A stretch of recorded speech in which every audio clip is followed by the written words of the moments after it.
United States presidential election, 2016. This video compresses information gathered from Wikipedia in video format. Studies prove that reading while listening improves comprehension, increases speed as well as expands vocabulary and enhances fluency. Video sections. Abstract. Background. Primary process. Nominations.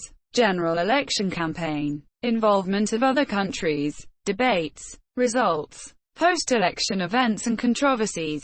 External links. Give your feedback on the comments section. Support the channel by subscribing and liking the video. Thanks. Abstract. Barack Obama, Democratic. Donald Trump, Republican. The 2016 United States presidential election was the 58th quadrennial presidential election, held on Tuesday, November 8, 2016. The Republican ticket of businessman Donald Trump and Indiana Governor Mike Pence defeated their Democratic ticket of former Secretary of State Hillary Clinton and U.S. Senator from Virginia Tim Kaine. Trump took office as the 45th president, and Pence as the 48th vice president, on January 20, 2017. It was the fifth and most recent presidential election in which the winning candidate lost their popular vote. Trump emerged as his party's frontrunner amidst a wide field of Republican primary candidates, while Clinton defeated Vermont Senator Bernie Sanders and became the first female presidential nominee of a major American party. Trump's populist, nationalist campaign, which promised to make America great again, and opposed political correctness, illegal immigration, and many free trade agreements, garnered extensive free media coverage. Clinton emphasized her extensive political experience, denounced Trump and many of his supporters as bigots, and advocated the expansion of President Obama's policies, racial, LGBT, and women's rights, and inclusive capitalism. The tone of the general election campaign was widely characterized as divisive and negative. Trump faced controversy over his views on race and immigration, incidents of violence against protesters at his rallies, and numerous sexual misconduct allegations, including the controversial Access Hollywood tape. Clinton's campaign was undermined by concerns about her ethics and trustworthiness, and an FBI investigation of her improper use of a private email server, which received more media coverage than any other topic during the campaign. Clinton led in nearly every pre-election nationwide poll and in most swing state polls, leading some comparisons of Trump's victory to that of Harry S. Truman in 1948 as one of the greatest political upsets in modern U.S. history. While Clinton received 2.87 million more votes than Trump did, Trump received the majority in the Electoral College and won upset victories in the pivotal Rust Belt region. Ultimately, Trump received 304 electoral votes and Clinton 227. As 2 faithless electors defected from Trump and 5 defected from Clinton. Trump is the 5th person in the U.S. history to become president while losing the nationwide popular vote. He is the first president with neither prior public service nor military experience, and the oldest person to be inaugurated for a first presidential term this year. The U.S. government's intelligence agencies concluded on January 6, 2017, that the Russian government had interfered in the 2016 elections in order to undermine public faith in the U.S. democratic process, denigrate Secretary Clinton, and harm her electability and potential presidency. A special counsel investigation of alleged collusion between Russia and the Trump campaign began in May 2017 and ended in March 2019. The investigation concluded that Russian interference to favor Trump's candidacy occurred in sweeping and systematic fashion, but did not establish that members of the Trump campaign conspired or coordinated with the Russian government. Background. Article 2 of the United States Constitution provides that the President and Vice President of the United States must be natural-born citizens of the United States, at least 35 years old, and residents of the United States for a period of at least 14 years. Candidates for the presidency typically seek the nomination of one of the political parties, in which case each party devises a method, such as a primary election, to choose the candidate the party deems best suited to run for the position. Traditionally, the primary elections are indirect elections where voters cast ballots for a slate of party delegates pledged to a particular candidate. The party's delegates then officially nominate a candidate to run on the party's behalf. The general election in November is also an indirect election, where voters cast ballots for a slate of members of the Electoral College. These electors in turn directly elect the president and vice president. President Barack Obama, a Democrat and former U.S. Senator from Illinois, was ineligible to seek re-election to a third term due to the restrictions of the 22nd Amendment. In accordance with Section 1 of the 20th Amendment, his term expired at noon Eastern Standard Time on January 20, 2017. Likewise ineligible to run for additional terms as president were past two-term presidents George W. Bush and Bill Clinton. While neither ran, former presidents George H. W. Bush and Jimmy Carter, having each served only one term, were eligible to run for an additional term as president. Primary process. The series of presidential primary elections and caucuses took place between February and June 2016, staggered among the 50 states, the District of Columbia, and U.S. territories. This nominating process was also an indirect election, where voters cast ballots for a slate of delegates to a political party's nominating convention, who in turn elected their party's presidential nominee. Speculation about the 2016 campaign began almost immediately following the 2012 campaign, with New York Magazine declaring that the race had begun in an article published on November 8, 2 days after the 2012 election. On the same day, Politico released an article predicting that the 2016 general election would be between Clinton and former Florida Governor Jeb Bush, while a New York Times article named New Jersey Governor Chris Christie and Senator Cory Booker from New Jersey as potential candidates. Nominations. With 17 major candidates entering the race, starting with Ted Cruz on March 23, 2015. This was the largest presidential primary field for any political party in American history, before being overtaken by the 2020 Democratic presidential primaries. Prior to the Iowa caucuses on February 1, 2016, Perry, Walker, Jindal, Graham, and Pataki withdrew due to low polling numbers. Despite leading many polls in Iowa, Trump came in second to Cruz, after which Huckabee, Paul, and Santorum withdrew due to poor performances at the ballot box. Following a sizable victory for Trump in the New Hampshire primary, Christie, Fiorina, and Gilmore abandoned the race. Bush followed suit after scoring fourth place to Trump, Rubio, and Cruz in South Carolina. On March 1, 2016, the first of four Super Tuesday primaries, Rubio won his first contest in Minnesota. Cruz won Alaska, Oklahoma, and his home state of Texas, and Trump won the other 7 states that voted. Failing to gain traction, Carson suspended his campaign a few days later. On March 15, 2016, the second Super Tuesday, Kasich won his only contest in his home state of Ohio, and Trump won 5 primaries including Florida. Rubio suspended his campaign after losing his home state. Between March 16 and May 3, 2016, only 3 candidates remained in the race: Trump, Cruz, and Kasich. Cruz won the most delegates in 4 Western contests and in Wisconsin, keeping a credible path to denying Trump the nomination on the first ballot with 1,237 delegates.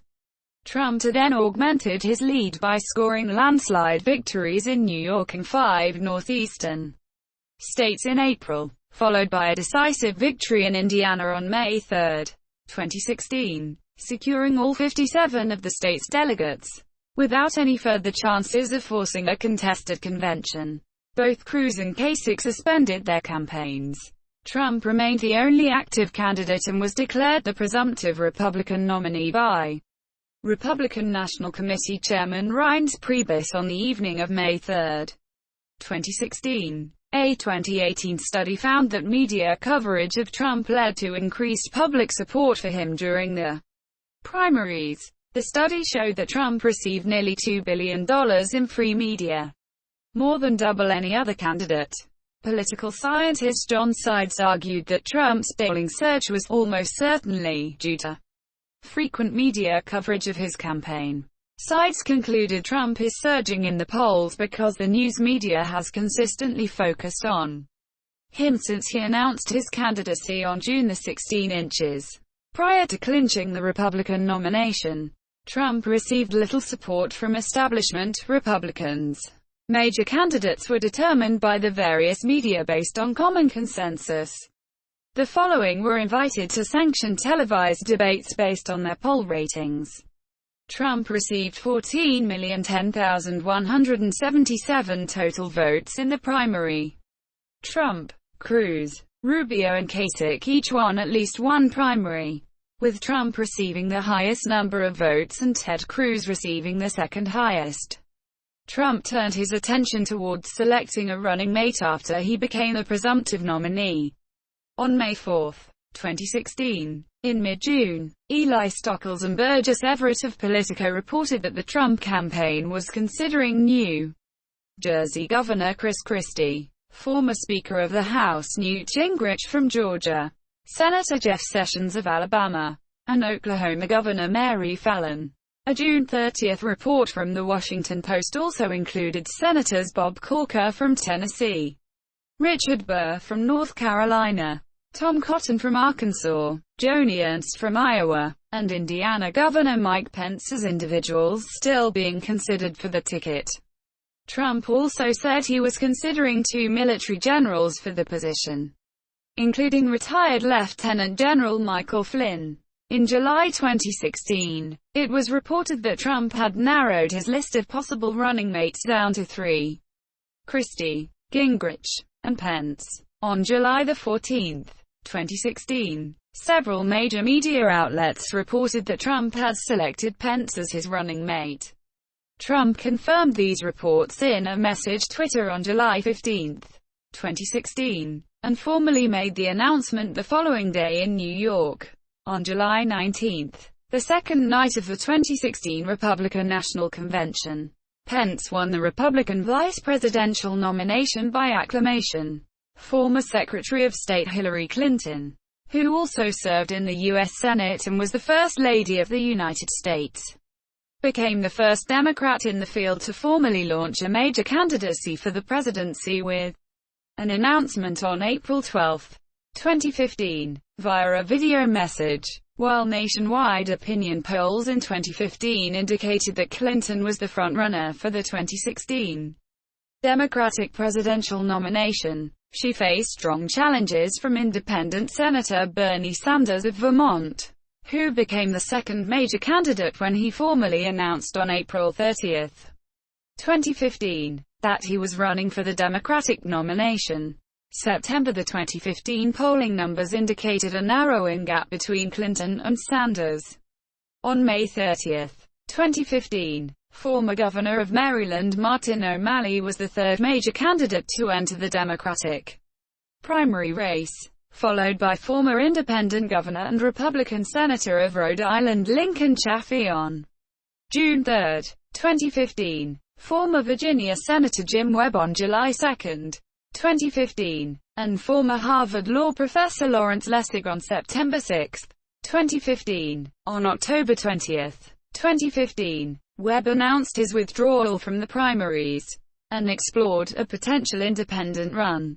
The next day, Vice President Joe Biden decided not to run, ending months of speculation, stating, "While I will not be a candidate, I will not be silent." On October 23, Chafee withdrew, stating that he hoped for an end to the endless wars and the beginning of a new era for the United States and humanity. On November 2, after failing to qualify for the second DNC-sanctioned debate after adoption of a rule change, negated polls which before might have necessitated his inclusion in the debate. Lessig withdrew as well, narrowing the field to Clinton, O'Malley, and Sanders. On February 1, 2016, in an extremely close contest, Clinton won the Iowa caucuses by a margin of 0.2 points over Sanders. After winning no delegates in Iowa, O'Malley withdrew from the presidential race that day. On February 9, Sanders bounced back to win the New Hampshire primary with 60% of the vote. In the remaining two February contests, Clinton won the Nevada caucuses with 53% of the vote and scored a decisive victory in the South Carolina primary with 73% of the vote. On March 1, 11 states participated in the first of four Super Tuesday primaries. Clinton won Alabama, Arkansas, Georgia, Massachusetts, Tennessee, Texas, and Virginia and 504 pledged delegates, while Sanders won Colorado, Minnesota, Oklahoma, and his home state of Vermont and 340 delegates. The following weekend, Sanders won victories in Kansas, Nebraska, and Maine with 15 to 30-point margins, while Clinton won the Louisiana primary with 71% of the vote.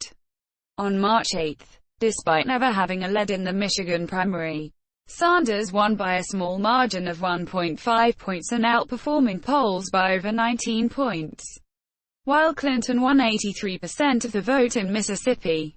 On March 15, the second Super Tuesday, Clinton won in Florida, Illinois, Missouri, North Carolina, and Ohio. Between March 22 and April 9, Sanders won 6 caucuses in Idaho, Utah, Alaska, Hawaii, Washington, and Wyoming, as well as the Wisconsin primary, while Clinton won the Arizona primary. On April 19, Clinton won the New York primary with 58% of the vote. On April 26, in the third Super Tuesday, dubbed the Acela primary, she won contests in Connecticut, Delaware, Maryland, and Pennsylvania, while Sanders won in Rhode Island. Over the course of May, Sanders accomplished another surprise win in the Indiana primary and also won in West Virginia and Oregon, while Clinton won the Guam caucus and Kentucky primary, and also non-binding primaries in Nebraska and Washington. On June 4 and 5, Clinton won 2 victories in the Virgin Islands caucus and Puerto Rico primary. On June 6, 2016, the Associated Press and NBC News reported that Clinton had become the presumptive nominee after reaching the required number of delegates, including pledged delegates and superdelegates, to secure the nomination, becoming the first woman to ever clinch the presidential nomination of a major U.S. political party. On June 7, Clinton secured a majority of pledged delegates after winning primaries in California, New Jersey, New Mexico, and South Dakota, while Sanders won only Montana and North Dakota. Clinton also won the final primary in the District of Columbia on June 14. At the conclusion of the primary process, Clinton had 2,241 pledged delegates awarded by the primary elections and caucuses, while Sanders had 1,847 won, 46%, out of the 714 unpledged delegates or superdelegates who were set to vote in the convention in July. Clinton received endorsements from 560, 78%, while Sanders received 47, 7%. Although Sanders had not formally dropped out of the race, he announced on June 16, 2016, that his main goal in the coming months would be to work with Clinton to defeat Trump in their general election. On July 8, appointees from the Clinton campaign, the Sanders campaign, and the Democratic National Committee negotiated a draft of the party's platform this year. On July 12, Sanders formally endorsed Clinton at a rally in New Hampshire in which he appeared with her. Sanders then went on to headline 39 campaign rallies on behalf of Clinton in 13 key states. The following candidates were frequently interviewed by major broadcast networks and cable news channels or were listed in publicly published national polls. Lessig was invited to one forum, but withdrew when rules were changed which prevented him from participating in officially sanctioned debates. Clinton received 16,849,779 votes in the primary. In April 2016, the Clinton campaign began to compile a list of 15 to 20 individuals to vet for the position of running mate, even though Sanders continued to challenge Clinton in the Democratic primaries. In mid-June, the Wall Street Journal reported that Clinton's shortlist included Representative Xavier Becerra from California, Senator Cory Booker from New Jersey, Senator Sherrod Brown from Ohio, Housing and Urban Development Secretary Julian Castro from Texas, Mayor of Los Angeles Eric Garcetti from California, Senator Tim Kaine from Virginia, Labor Secretary Tom Perez from Maryland, Representative Tim Ryan from Ohio, and Senator Elizabeth Warren from Massachusetts. Subsequent reports stated that Clinton was also considering Secretary of Agriculture Tom Vilsack, retired Admiral James Stavridis, and Governor John Hickenlooper of Colorado. In discussing her potential vice presidential choice, Clinton said the most important attribute she looked for was the ability and experience to immediately step into the role of president. On July 22, Clinton announced that she had chosen Senator Tim Kaine from Virginia as her running mate. The delegates at the 2016 Democratic National Convention, which took place July 25-28, formally nominated the Democratic ticket. Third-party and independent candidates who have obtained more than 100,000 votes nationally or on ballot in at least 15 states are listed separately. Ballot access to all 538 electoral votes. Nominees. 2016 Libertarian Party ticket. Ballot access to 480 electoral votes. 522 with write-in. MAP. Nominees. Ballot access to 207 electoral votes. 451 with write-in. MAP. Nominees. Ballot access to 84 electoral votes. 451 with write-in. MAP. In some states, Evan McMullen's running mate was listed as Nathan Johnson on the ballot rather than Mindy Finn. Although Nathan Johnson was intended to only be a placeholder until an actual running mate was chosen, these candidates received at least 0.01% of the vote. 13,667 votes. Peace and Freedom. Liberty Union Party. General election campaign. Hillary Clinton focused her candidacy on several themes, including raising middle-class incomes, expanding women's rights, instituting campaign finance reform, and improving the Affordable Care Act. In March 2016, she laid out a detailed economic plan basing her economic philosophy on inclusive capitalism, which proposed a clawback that rescinds tax cuts and other benefits for companies that move jobs overseas, with provision of incentives for companies that share profits with employees, communities and the environment, rather than focusing on short-term profits to increase stock value and rewarding shareholders, as well as increasing collective bargaining rights, and placing an exit tax on companies that move their headquarters out of the U.S. in order to pay a lower tax rate overseas. Clinton promoted equal pay for equal work to address current alleged shortfalls in how much women are paid to do the same jobs men do. Promoted explicitly focus on family issues and support of universal preschool. Expressed support for the right to same-sex marriage, and proposed allowing undocumented immigrants to have a path to citizenship, stating that it's heart a family issue. Donald Trump's campaign drew heavily on his personal image, enhanced by his previous media exposure. The primary slogan of the Trump campaign, extensively used on campaign merchandise, was "Make America Great Again." The red baseball cap with the slogan emblazoned on the front became a symbol of the campaign and has been frequently donned by Trump and his supporters. Trump's right-wing populist positions reported by The New Yorker to be nativist, protectionist, and semi-isolationist differ in many ways from traditional conservatism. He opposed many free trade deals and military interventionist policies that conservatives generally support, and opposed cuts in Medicare and Social Security benefits. Moreover, he has insisted that Washington is broken, and can be fixed only by an outsider. Support for Trump was high among working and middle-class white male voters with annual incomes of less than $50,000 and no college degree. This group, particularly those with less than a high school education, suffered a decline in their income in recent years. According to the Washington Post, support for Trump is higher in areas with a higher mortality rate for middle-aged white people. A sample of interviews with more than 11,000 Republican-leaning respondents from August to December 2015 found that Trump at that time found his strongest support among Republicans in West Virginia, followed by New York, and then followed by 6 southern states.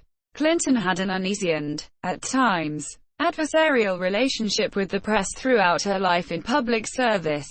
Weeks before her official entry as a presidential candidate, Clinton attended a political press corps event, pledging to start fresh on what she described as a complicated relationship with political reporters. Clinton was initially criticized by the press for avoiding taking their questions, after which she provided more interviews. In contrast, Trump benefited from free media more than any other candidate. From the beginning of his campaign through February 2016, Trump received almost $2 billion in free media attention, twice the amount that Clinton received, according to data from the Tyndall Report, which tracks nightly news content. Through February 2016, Trump alone accounted for more than a quarter of all 2016 election coverage on the evening newscast of NBC, CBS and ABC, more than all the Democratic campaigns combined. Observers noted Trump's ability to garner constant mainstream media coverage, almost at will. However, Trump frequently criticized the media for writing what he alleged to be false stories about him, and he has called upon his supporters to be the silent majority. Trump also said the media put false meaning into the words "I say," and says he does not mind being criticized by the media as long as they are honest about it. Both Clinton and Trump were seen unfavorably by the general public, and their controversial nature set the tone of the campaign. Clinton's practice during her time as Secretary of State of using a private email address and server, in lieu of State Department servers, gained widespread public attention back in March 2015. Concerns were raised about security and preservation of emails, and the possibility that laws may have been violated, after allegations were raised that some of the emails in question fell into this so-called born classified category. An FBI probe was initiated regarding how classified information was handled on the Clinton server. The FBI probe was concluded on July 5, 2016, with a recommendation of no charges, a recommendation that was followed by the Justice Department. Also, on September 9, 2016, Clinton said, "You know, just to be grossly generalistic, you could put half of Trump's supporters into what I call the basket of deplorables. They're racist, sexist, homophobic, xenophobic, Islamophobic, you name it." Donald Trump criticized her remark as insulting his supporters. The following day Clinton expressed regret for saying half, while insisting that Trump had deplorably amplified hateful views and voices. Previously on August 25, 2016, Clinton gave a speech criticizing Trump's campaign for using racist lies and allowing the alt-right to gain prominence.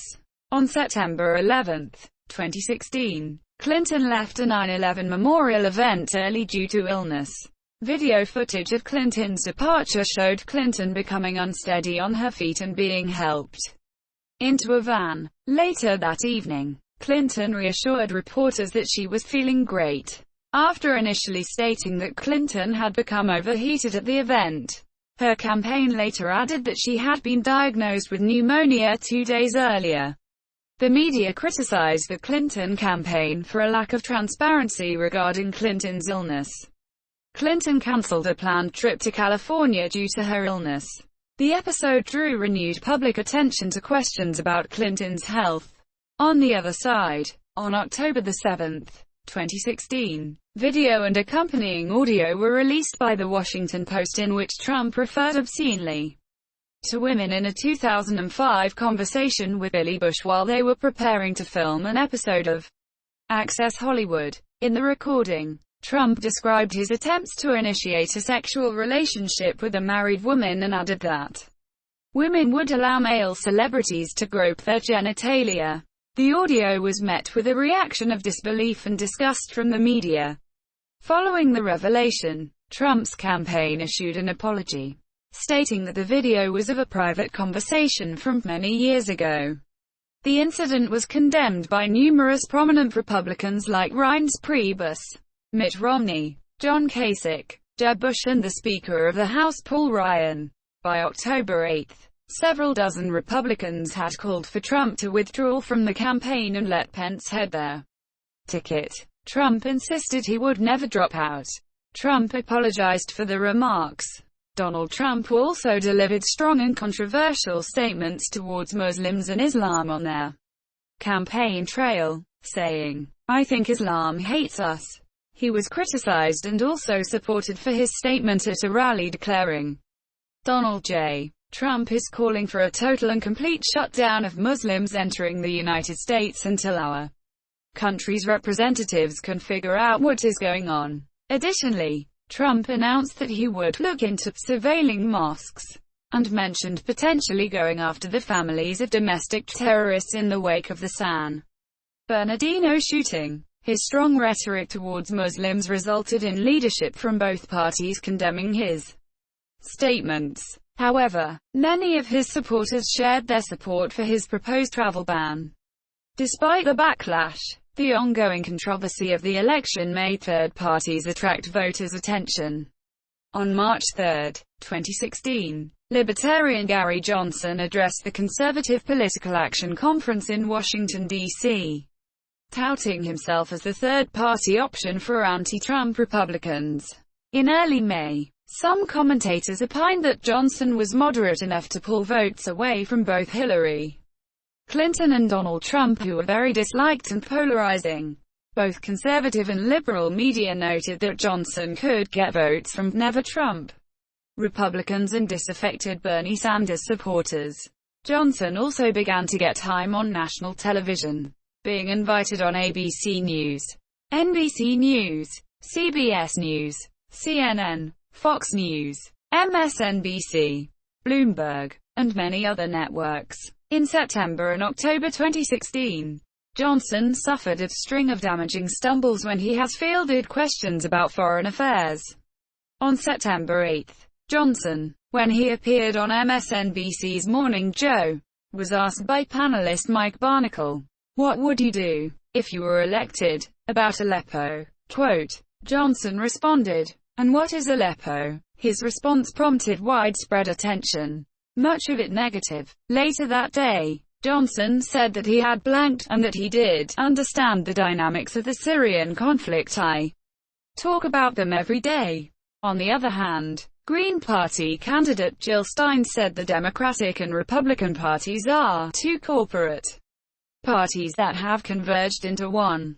Concerned by the rise of the far-right internationally and the tendency towards neoliberalism within the Democratic Party, she has said, "The answer to neo-fascism is stopping neoliberalism. Putting another Clinton in the White House will fan the flames of this right-wing extremism." In response to Johnson's growing poll numbers, the Clinton campaign and Democratic allies increased their criticism of Johnson in September 2016, warning that a vote for a third party is a vote for Donald Trump, and deploying Senator Bernie Sanders, Clinton's former primary rival, who supported her in the general election, to win over voters who might be considering voting for Johnson or for Stein.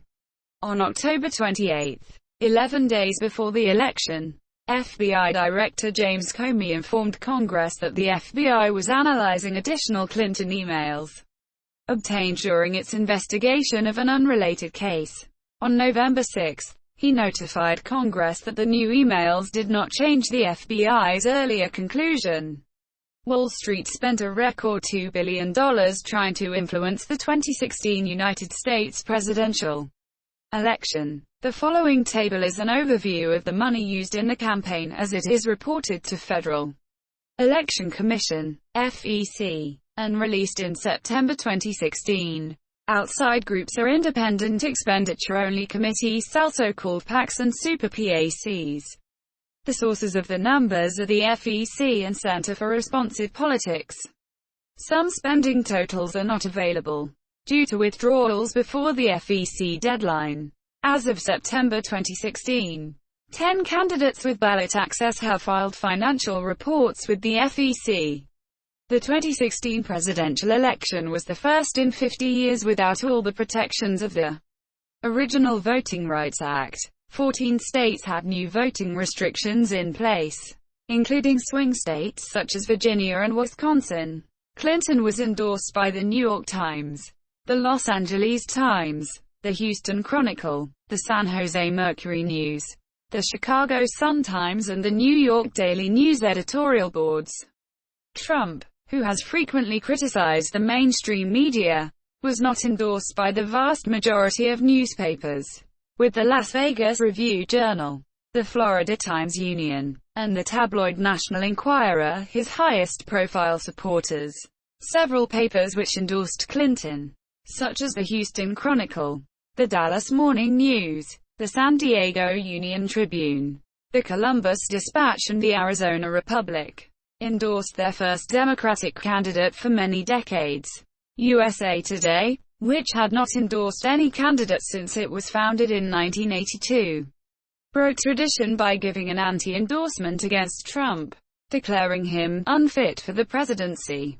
The Atlantic, which has been in circulation since 1857, gave Clinton its third-ever endorsement, after Abraham Lincoln and Lyndon Johnson. Other traditionally Republican papers, including the New Hampshire Union Leader, which had endorsed the Republican nominee in every election for the last 100 years. The Detroit News, which had not endorsed a non-Republican in its 143 years. The Richmond Times-Dispatch, and the Chicago Tribune, endorsed Gary Johnson.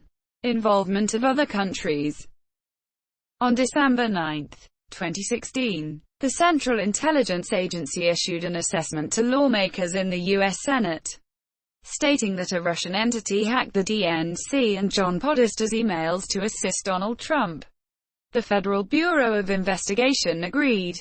President Barack Obama ordered a full review into such possible intervention. Director of National Intelligence James R.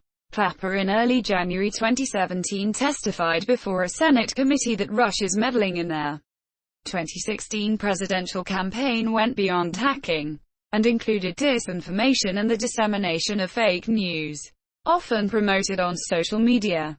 Facebook revealed that during the 2016 United States presidential election, Russian company funded by Yevgeny Prigozhin, Russian businessman with ties to Vladimir Putin, had purchased advertisements on the website for $100,000 United States dollars, 25% of which were geographically targeted to the U.S.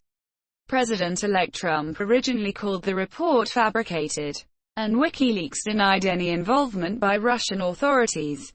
Days later, Trump said he could be convinced of the Russian hacking if there is a unified presentation of evidence from the Federal Bureau of Investigation and other agencies. Several U.S. senators, including Republicans John McCain, Richard Burr, and Lindsey Graham, demanded a congressional investigation.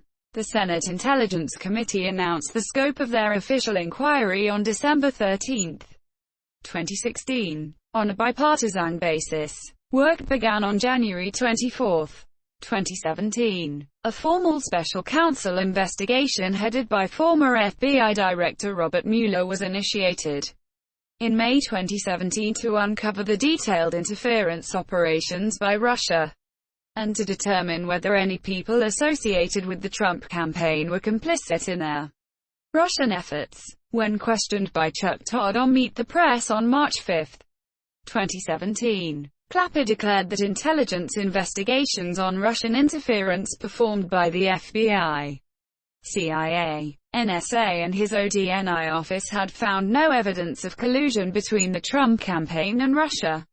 Mueller concluded his investigation on March 22, 2019, by submitting his report to Attorney General William Barr. On March 24, 2019, Barr submitted a letter describing Mueller's conclusions, and on April 18, 2019, a redacted version of the Mueller report was released to the public. It concluded that Russian interference in the 2016 presidential election did occur in sweeping and systematic fashion, and violated U.S. criminal law. The first method detailed in the final report was the usage of the Internet Research Agency, waging a social media campaign that favored presidential candidate Donald J. Trump and disparaged presidential candidate Hillary Clinton. The Internet Research Agency also sought to provoke and amplify political and social discord in the United States.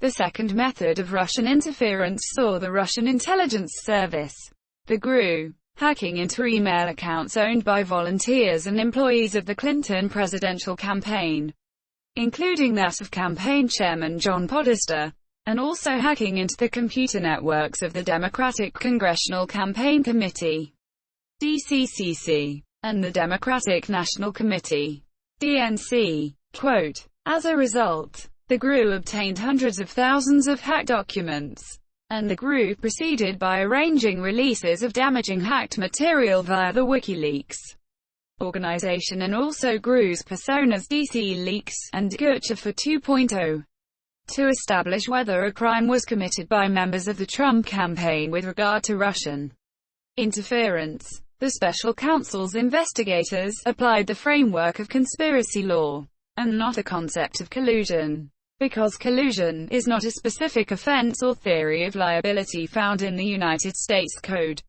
nor is it a term of art in federal criminal law. They also investigated if members of the Trump campaign coordinated with Russia, using the definition of coordination as having an agreement tacit or express between the Trump campaign and the Russian government on election interference.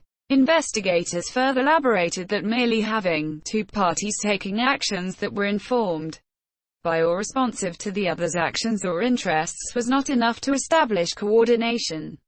The Mueller report writes that the investigation identified numerous links between the Russian government and the Trump campaign, found that Russia perceived it would benefit from a Trump presidency, and that the 2016 Trump presidential campaign expected it would benefit electorally from Russian hacking efforts.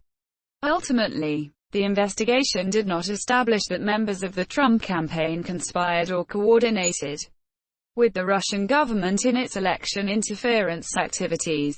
However, investigators had an incomplete picture of what had really occurred during the 2016 campaign, due to some associates of Trump campaign providing either false, incomplete or declined testimony, as well as having deleted, unsaved or encrypted communications. As such, the Mueller report cannot rule out the possibility that information then unavailable to investigators would have presented different findings.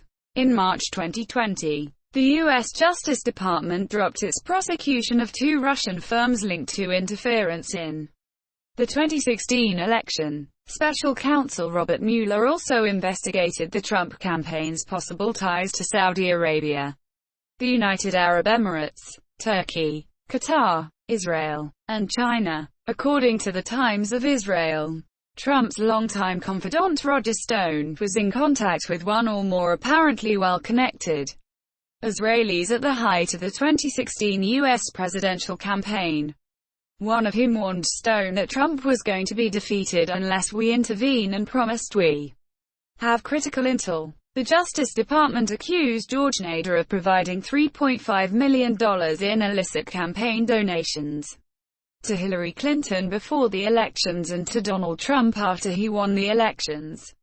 According to the New York Times, This was an attempt by the government of United Arab Emirates to influence the election. In December 2018, a Ukrainian court ruled that prosecutors in Ukraine had meddled in the 2016 election by releasing damaging information on Trump campaign chairman Paul Manafort. Voice of America reported in April 2020 that U.S. intelligence agencies concluded the Chinese hackers meddled in both the 2016 and 2018 elections. Debates. The Commission on Presidential Debates, CPD, a non-profit organization, hosted debates between qualifying presidential and vice presidential candidates. According to the Commission's website, to be eligible to opt to participate in the anticipated debates, in addition to being constitutionally eligible, candidates must appear on a sufficient number of state ballots to have a mathematical chance of winning a majority vote in the Electoral College, and have a level of support of at least 15% of the national electorate as determined by 5 selected national public opinion polling organizations, using the average of those organizations' most recently publicly reported results at the time of the determination. The 3 locations, Hofstra University, Washington University and St. Louis, University of Nevada, Las Vegas, chosen to host the presidential debates, and the 1 location, Longwood University, selected to host the vice presidential debate, were announced on September 23, 2015. The site of the first debate was originally designated as Wright State University in Dayton, Ohio. However, due to rising costs and security concerns, the debate was moved to Hofstra University in Hempstead, New York. On August 19, Kellyanne Conway, Trump's campaign manager, confirmed that Trump would participate in a series of 3 debates. Trump had complained 2 of the scheduled debates, one on September 26 and the other October 9, would have to compete for viewers with National Football League games, referencing the similar complaints made regarding the dates with low expected ratings during the Democratic Party presidential debates. There were also debates between independent candidates. Millions. Results. The news media and election experts were surprised twice. First, at Trump's winning the GOP nomination.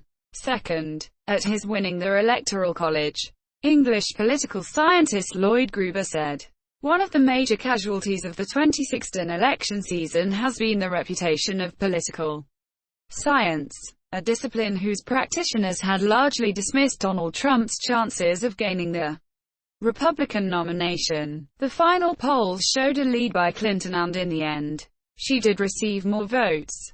Trump himself expected, based on polling, to lose the election, and rented a small hotel ballroom to make a brief concession speech. I said, if we're going to lose, I don't want a big ballroom." He later remarked, the Republican candidate performed surprisingly well in all battleground states, especially Florida, Iowa, Ohio and North Carolina, even Wisconsin, Pennsylvania, and Michigan, states that had been predicted to vote Democratic, were won by Trump. Cindy Adams, present at Trump Tower, reported that Trump Town knew they'd won by 5:30. Math calculations.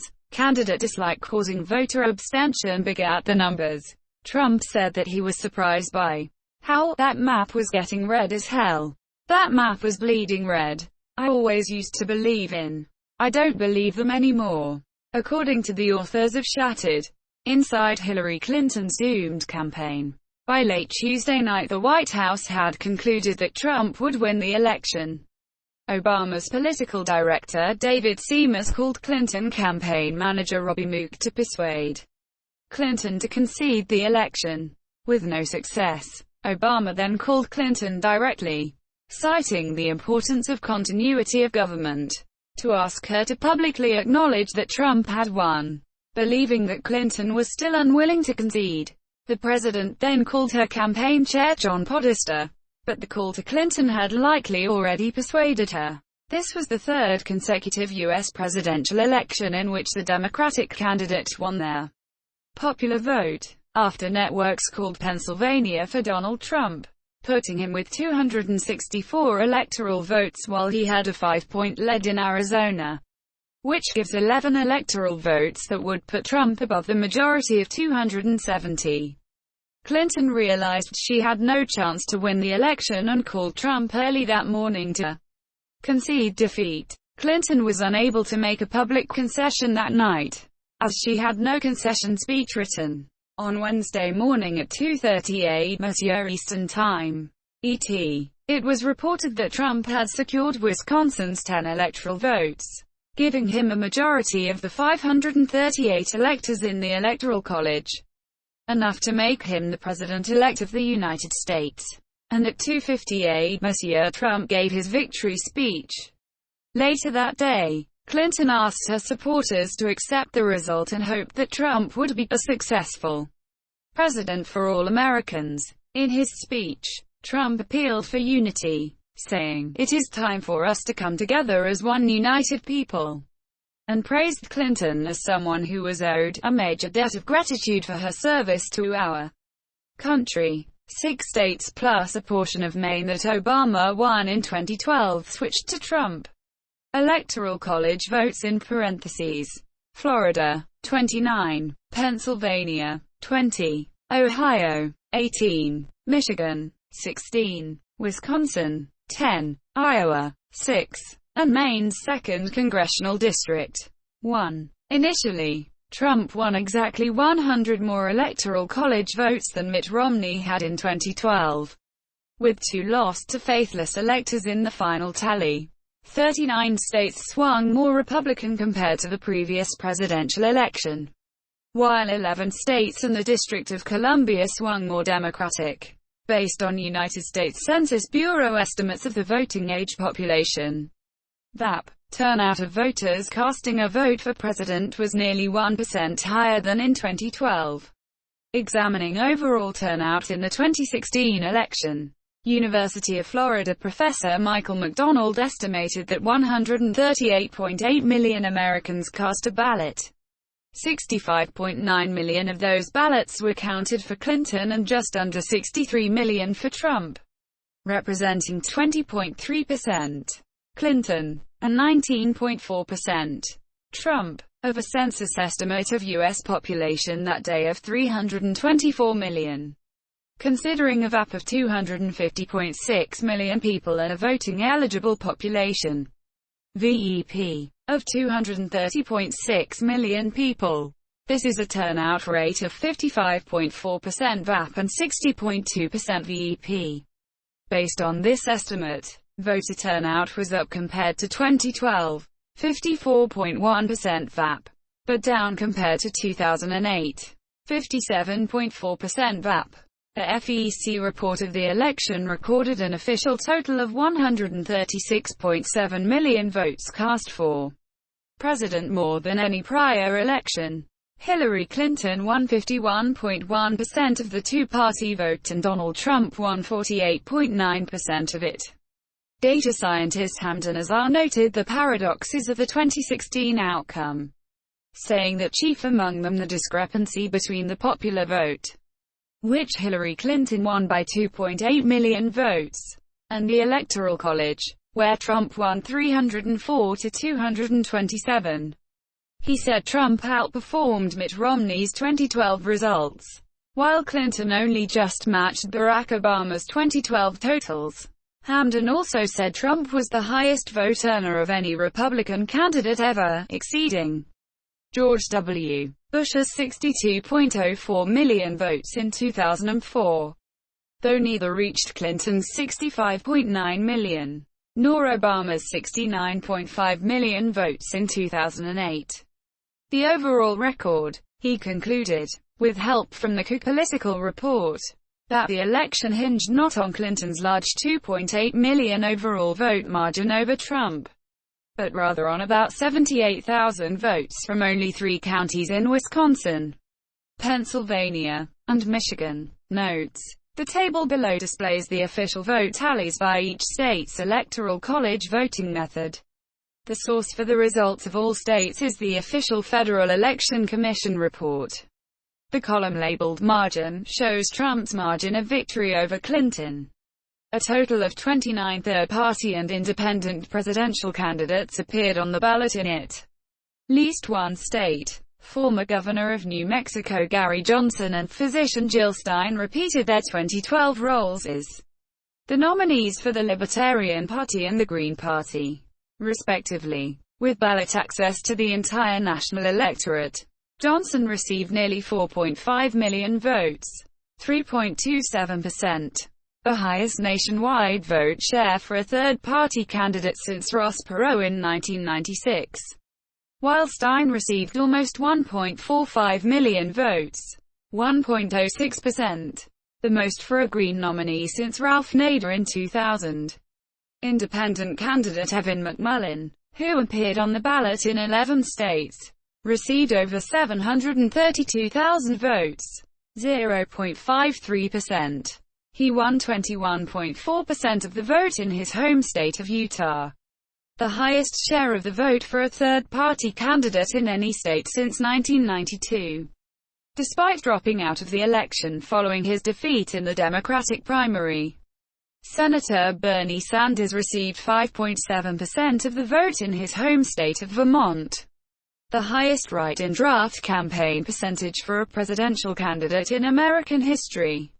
Johnson and McMullin were the first third-party candidates since Nader to receive at least 5% of the vote in one or more states, with Johnson crossing the mark in 11 states and McMullin crossing it in 2. Aside from Florida and North Carolina, the states which secured Trump's victory are situated in the Great Lakes Rust Belt region. Wisconsin went Republican for the first time since 1984, while Pennsylvania and Michigan went Republican for the first time since 1988. Trump also won Maine's 2nd congressional district, which had also not been won by a Republican presidential candidate since 1988. Stein petitioned for a recount in Wisconsin, Michigan, and Pennsylvania. The Clinton campaign pledged to participate in the Green Party recount efforts, while Trump backers challenged them in court. Meanwhile, American Delta Party, Reform Party presidential candidate Rocky De La Fuente petitioned for and was granted a partial recount in Nevada. This would be the first election in which the winning candidate would lose their home state since Woodrow Wilson lost New Jersey in 1916. Note: 2 states, Maine and Nebraska, allow for their electoral votes to be split between candidates by congressional districts. The winner within each congressional district gets 1 electoral vote for the district. The winner of the statewide vote gets 2 additional electoral votes. Results are from the New York Times. Most media outlets announced the beginning of the presidential race about 20 months prior to Election Day, soon after the first contestants declared their candidacy. Larry Sabato listed Virginia, Colorado, Iowa, New Hampshire, Florida, Nevada, and Ohio as the 7 states most likely to be contested in the general election. After Donald Trump clinched the Republican presidential nomination, many pundits felt that the major campaign locations might be different from what had originally been expected. Rust Belt states such as Pennsylvania, Wisconsin, and even Michigan were thought to be in play with Trump as the nominee, while states with large minority populations, such as Colorado and Virginia, were expected to shift towards Clinton by the convention's period and the debates. However, it did not seem as though the Rust Belt states could deliver a victory to Trump, as many of them were considered to be part of the blue wall of Democratic-leaning states. Trump's courting of the Polish-American vote, a sizable number of whom were Reagan Democrats, has been cited as the cause for the loss of the Rust Belt by the Democratic nominee. According to Politico and a 538 online blog, his path to victory went through states such as Florida, North Carolina, Nevada, New Hampshire, and possibly Colorado. Early polling indicated a closer than usual race in former Democratic strongholds such as Washington, Delaware, New Jersey, Connecticut, Maine, for the 2 statewide electoral votes, and New Mexico. Meanwhile, research indicators from inside of a host of Republican-leaning states such as Arizona, Indiana, Georgia, South Carolina, Alaska, Utah, Texas, Kansas, Mississippi, Missouri, Montana, and South Dakota reported weaker support for Trump than expected, although the nominee's position solidified in a few other areas. Some reviews took this information as evidence of an expanded swing state map. A consensus among political pundits developed throughout the primary election season regarding swing states. From the results of presidential elections from 2004 through to 2012, the Democratic and Republican parties would generally start with a safe electoral vote count of about 150 to 200. However, the margins required to constitute a swing state are vague, and can vary between groups of analysts. It was thought that left-leaning states in the Rust Belt could become more conservative, as Trump had strong appeal among many blue-collar workers. They represent a large portion of the American populace and were a major factor in Trump's eventual nomination. Trump's primary campaign was propelled by victories in Democratic states, and his supporters often did not identify as Republican. In addition, local factors may come into play. For example, Utah was the reddest state in 2012. Although the Republican share was boosted significantly by the candidacy of Mormon candidate Mitt Romney. Despite its partisan orientation, some reports suggested a victory there by independent candidate Evan McMullin, particularly if there was a nationwide blowout. Media reports indicated that both candidates planned to concentrate on Florida, Pennsylvania, Ohio and North Carolina, among the Republican-leaning states. Potential Democratic targets included Nebraska's 2nd congressional district, Georgia, and Arizona. Trump's relatively poor polling in some traditionally Republican states, such as Utah, raised the possibility that they could vote for Clinton, despite easy wins there by recent Republican nominees. However, many analysts asserted that these states were not yet viable Democratic destinations. Several sites and individuals publish electoral predictions. These generally rate the race by the likelihood for each party to win a state. The toss-up label is usually used to indicate that neither party has an advantage. Lean to indicate a party has a slight edge. Likely to indicate a party has a clear but not overwhelming advantage. And safe to indicate a party has an advantage that cannot be overcome. As the parameters of the race establish themselves, analysts converged on a narrower list of contested states, which were relatively similar to those of recent elections. On November 7, the Cook Political Report categorized Arizona, Colorado, Florida, Iowa, Michigan, Nevada, New Hampshire, North Carolina, Ohio, Pennsylvania, and Wisconsin as states with close races. Additionally, a district from each of Maine and Nebraska were considered to be coin flips.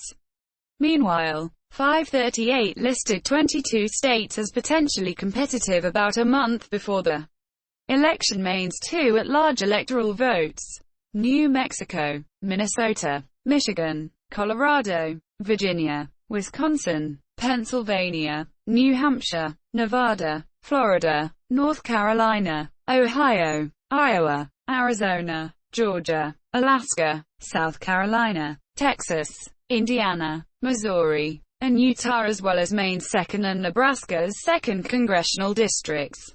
Nate Silver, the publication's editor-in-chief, subsequently removed Texas, South Carolina, Missouri, and Indiana from the list after the race tightened significantly. These conclusions were supported by models such as the Princeton Elections Consortium, the New York Times Upshot, and punditry evaluations from Sabato's Crystal Ball and the Cook Political Report. After the conventions of the national parties, Clinton and Trump carried out a total of 72 visits to Florida, 59 to Pennsylvania, 52 to North Carolina, 43 to Ohio, 25 to Virginia, 24 to Michigan, 23 to Iowa, 22 to New Hampshire, 19 to Colorado, 16 to Nevada, 15 to Wisconsin, and 10 to Arizona. Hillary Clinton won states like New Mexico by less than 10 percentage points. among the states where the candidates finished at a margin of within 7%. Clinton won Virginia, 13 electoral votes, Colorado, 9, Maine, 2, Minnesota, 10, and New Hampshire, 4. On the other hand, Trump won Michigan, 16, Pennsylvania, 20, Wisconsin, 10, Florida, 29, North Carolina, 15, Arizona, 11, Nebraska's 2nd District, 1, and Georgia, 16. States won by Obama in the 2012, such as Ohio, 18, Iowa, 6, and Maine's 2nd District, 1, were also won by Trump.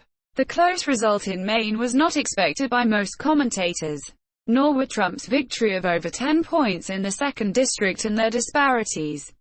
The dramatic shift of Midwestern states towards Trump were contrasted in the media against their relative movement of Southern states towards the Democrats.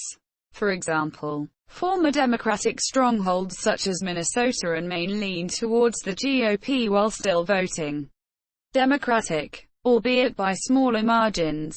Meanwhile, Iowa voted more Republican than Texas did. Georgia was more Democratic than Ohio, and the margin of victory for Trump was greater in North Carolina than Arizona. Trump's smaller victories in Alaska and Utah also took some experts by surprise. Close states were states where the margin of victory was under 1%. States districts where the margin of victory was between 1% and 5%. States where the margin of victory was between 5% and 10%.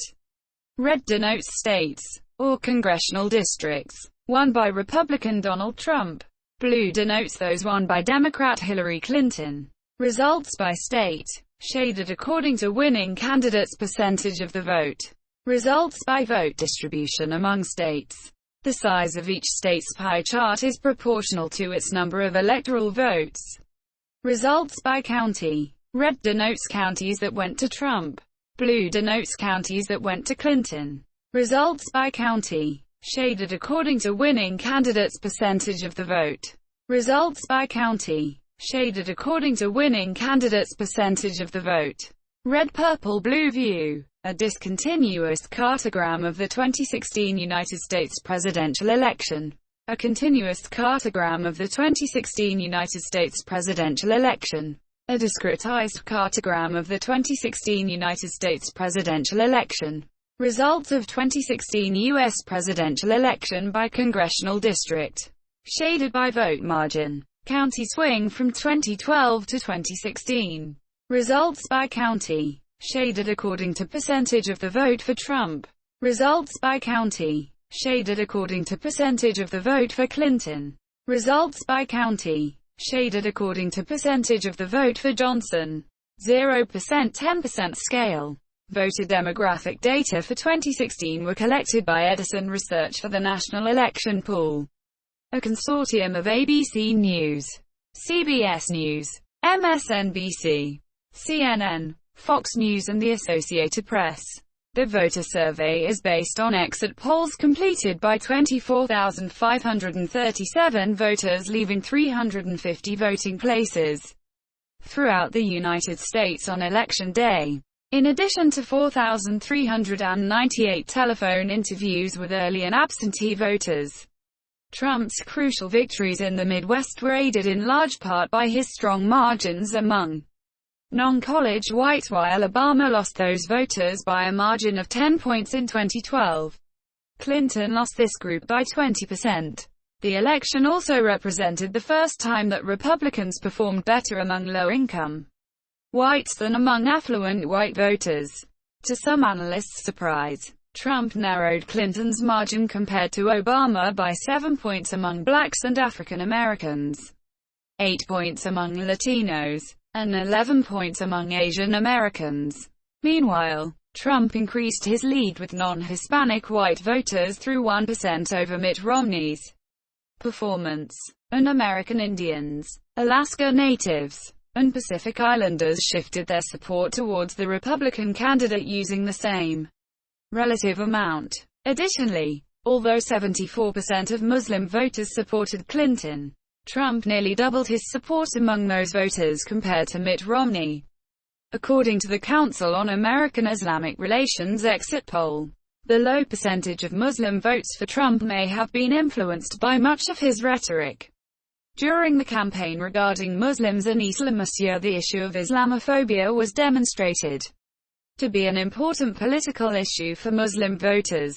An ISPU study done in 2016 found that, outside the issues of discrimination and Islamophobia, there aren't, like, one or two big issues that unite all Muslims. However, more convincing data from the polling firm Latino Decisions indicates that Clinton received a higher share of the Hispanic vote, and Trump a lower share, than the Edison exit polls showed.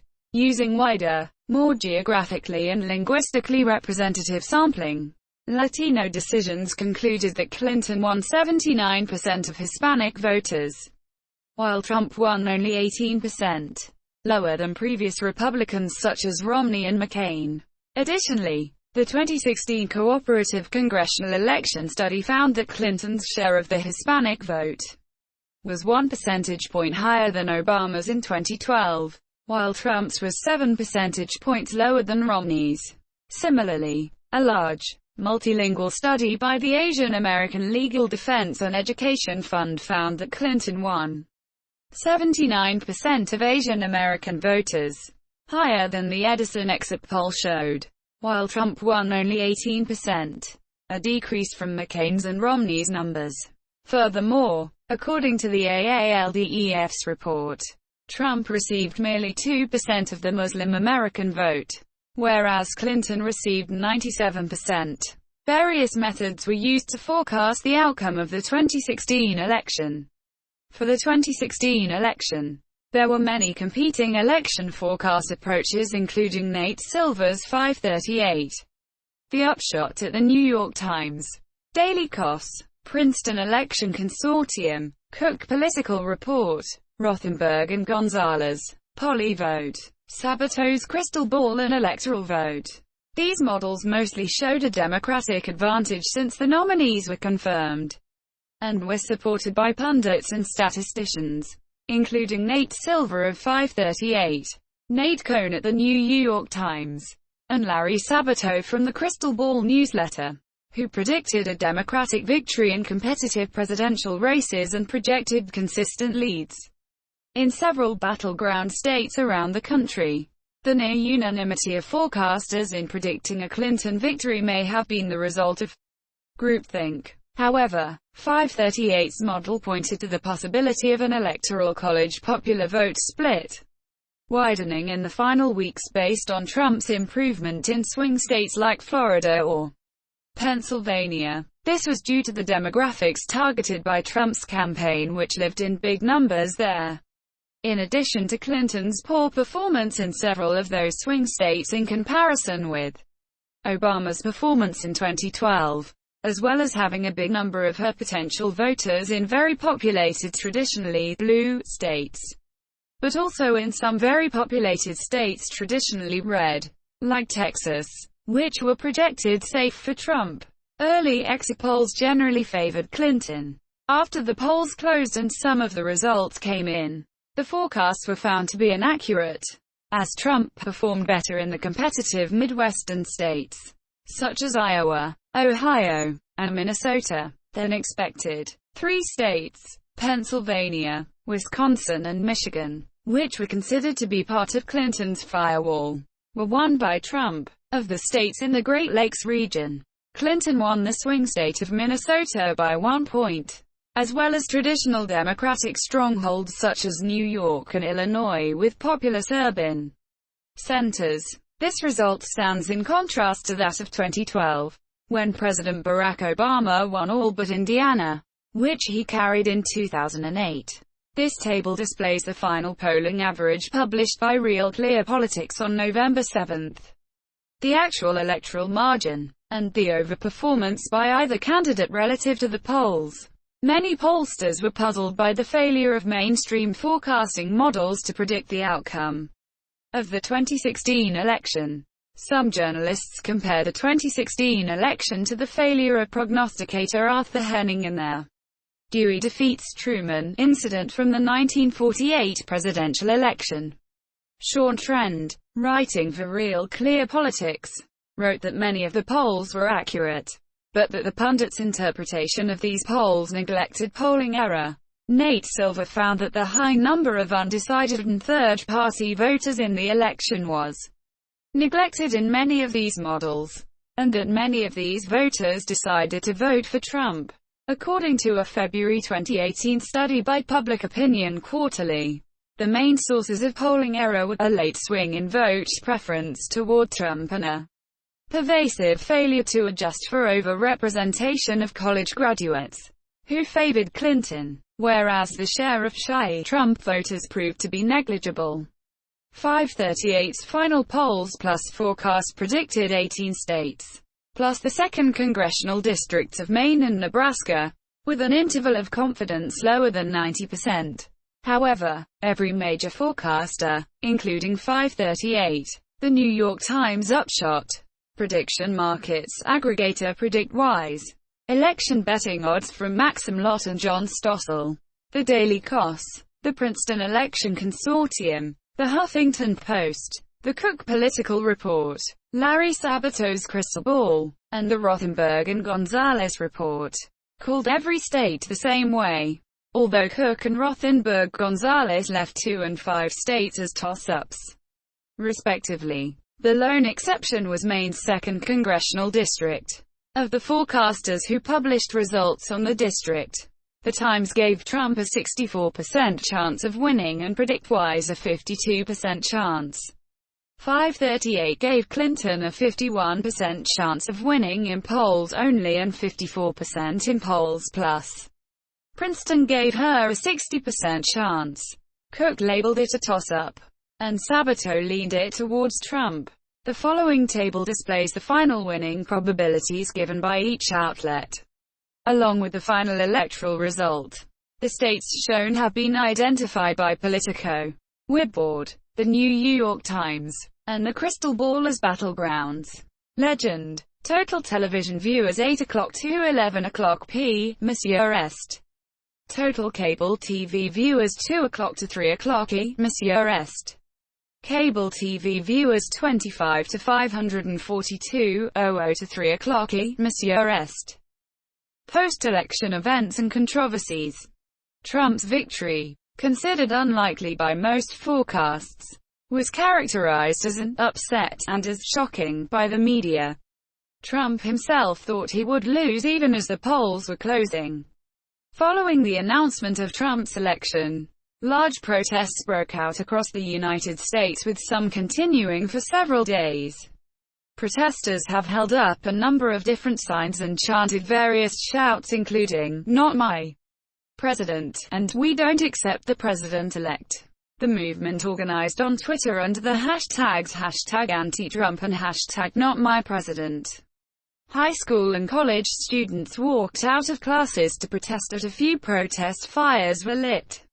Flags and other items were burned and people yelled derogatory remarks about Trump. Rioters also broke glass at certain locations. Celebrities such as Madonna, Cher, and Lady Gaga took part in New York. Some protesters took to blocking freeways in Los Angeles, San Diego, and Portland, Oregon, and were dispersed by police in the early hours of the morning. In a number of cities, protesters were dispersed with rubber bullets, pepper spray and bean bags fired by police. In New York City, calls were made to continue the protests over the coming days after the election. Los Angeles Mayor Eric Garcetti expressed understanding of the protests and praised those who peacefully wanted to make their voices heard. After the election, computer scientists, including J. Alex Haldeman, the director of the University of Michigan Center for Computer Security and Society, urged the Clinton campaign to request an election recount in Wisconsin, Michigan, and Pennsylvania, 3 swing states where Trump had won narrowly, for the purpose of excluding the possibility that the hacking of electronic voting machines had influenced the recorded outcome. However, statistician Nate Silver performed a regression analysis which demonstrated that the alleged discrepancy between paper ballots and electronic voting machines completely disappears once you control for race and education level. On November 25, 2016, the Obama administration said the results from November 8 accurately reflect the will of the American people. The following day, the White House released another statement, saying, "The federal government did not observe any increased level of malicious cyber activity aimed at disrupting our electoral process on Election Day." Donald Trump and New Hampshire Governor Chris Sununu both complained that liberal voters from Massachusetts were illegally bussed into New Hampshire for the 2016 election. And Scott Brown blamed the same phenomenon for losing his Senate race in 2014. The New Hampshire Secretary of State and New Hampshire Department of Justice issued a report in 2018 regarding complaints of voters being bussed in from Vermont, Maine, and Massachusetts for the 2016 election. They found that in every case, field inspectors were able to determine that the voters were from New Hampshire, though they were riding a bus operated by an out-of-state company. Out of 743,000 votes cast, 4 were determined to be cast illegally, either because the voters were told to go to the wrong location, or because the voter believed they were able to vote in each town in which they owned property. Out of about 6,000 same-day voter registrations in the state, the report says only 66 voters could not have their residency confirmed. On November 23, Green Party presidential candidate Jill Stein launched a public fundraiser to pay for recounts in Wisconsin, Michigan, and Pennsylvania, asserting that the election's outcome had been affected by hacking in those states. Stein did not provide evidence for her claims, changing the outcome of these 3 states would make Clinton the winner, and this would require showing that fewer than 60,000 votes had been counted for Trump, which should have been counted for Clinton. Stein filed for a recount in Wisconsin on November 25, after which Clinton campaign general counsel Mark Elias said their campaign would join Stein's recount efforts in that state and possibly others, in order to ensure the process proceeds in a manner that is fair to all sides. Stein subsequently filed for a recount in Pennsylvania on November 28, and in Michigan on November 30. Concurrently, American Delta Party, Reform Party presidential candidate Rocky de la Fuente Sorton was granted a partial recount in Nevada that was unrelated to Stein's efforts. President-elect Donald Trump issued a statement denouncing Stein's Wisconsin recount request, saying, "The people have spoken and the election is over." Trump further commented that the recount is a scam by the Green Party for an election that has already been conceded. The Trump campaign and Republican Party officials moved to block Stein's 3 recount efforts through state and federal courts. U.S. District Judge Mark Goldsmith ordered a halt to the recount in Michigan on December 7, dissolving a previous temporary restraining order against the Michigan Board of Elections that allowed the recount to continue, stating in his order, "Plaintiffs have not presented evidence of tampering or mistake. Instead, they present speculative claims going to the vulnerability of the voting machinery but not actual injury." On December 12, U.S. District Judge Paul Diamond rejected an appeal by the Green Party and Jill Stein to force a recount in Pennsylvania, stating that suspicion of a hacked Pennsylvania election borders on the irrational, and that granting the Green Party's recount bid could ensure that no Pennsylvania vote counts given their December 13, 2016, federal deadline to certify the vote for the Electoral College. Meanwhile, the Wisconsin recount was allowed to continue as it was nearing completion and had uncovered no significant irregularities. The recounts in Wisconsin and Nevada were completed on schedule, resulting in only minor changes to vote tallies. A partial recount of Michigan ballot found some precinct imbalances in Detroit, which were corrected. A subsequent state audit found no evidence of voter fraud and concluded that the mistakes, which were almost entirely caused by poll worker mistakes attributed to poor training, did not impair the ability of Detroit residents to cast a ballot and have their vote counted. The overall outcome of the election remained unchanged by the recount efforts. Intense lobbying, in one case involving claims of harassment and death threats, and grassroots campaigns were directed at various GOP electors of the United States Electoral College to convince a sufficient number of them, 37, to not vote for Trump, thus precluding a Trump presidency. Members of the Electoral College themselves started a campaign for other members to vote their conscience for the good of America, in accordance with Alexander Hamilton's Federalist paper No. 68. This group's members may have become faithless electors in the presidential election. On December 5, former candidate Lawrence Lessig and attorney Lawrence Tribe established the Electors Trust under the aegis of Equal Citizens, U.S. to provide pro bono legal counsel as well as a secure communications platform for members of the Electoral College who were considering a vote of conscience against Trump. On December 6, Colorado Secretary of State Wayne W. Williams castigated Democratic electors who had filed a lawsuit in federal court to have the state law binding them to the popular vote, in their case for Hillary Clinton, overturned. On December 10, 10 electors, in an open letter headed by Christine Pelosi to the Director of National Intelligence James Clapper, demanded an intelligence briefing in light of Russian interference in the election to help Trump win the presidency. 58 additional electors subsequently added their names to the letter, bringing the total to 68 electors from 17 different states. On December 16, the briefing request was denied. On December 19, several electors voted against their pledged candidates, 2 against Trump and 5 against Clinton. A further 3 electors attempted to vote against Clinton but were replaced or forced to vote again. The 115th United States Congress officially certified the results on January 6, 2017. In the Electoral College vote on December 19, for the first time since 1808, multiple faithless electors voted against their pledged qualified presidential candidate.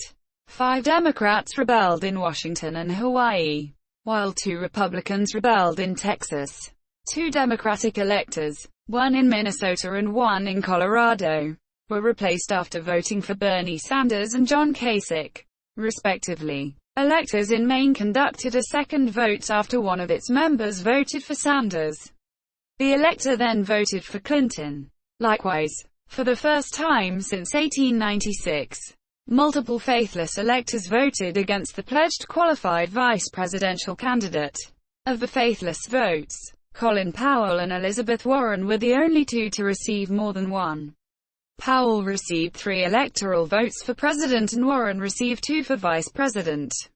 Receiving 1 valid electoral vote each were Sanders, John Kasich, Ron Paul and Faith Spotted Eagle for president, and Carly Fiorina, Susan Collins, Winona LaDuke and Maria Cantwell for vice president.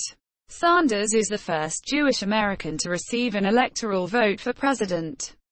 LaDuke is the first Green Party member to receive an electoral vote, and Paul is the 3rd member of the Libertarian Party to do so, following the party's presidential and vice presidential nominees each getting 1 vote in 1972. It is the first election with faithless electors from more than one political party. The 7 people to receive electoral votes for president were the most in a single election since 1796. External links. *** These candidates are constitutionally ineligible to serve as president or vice president.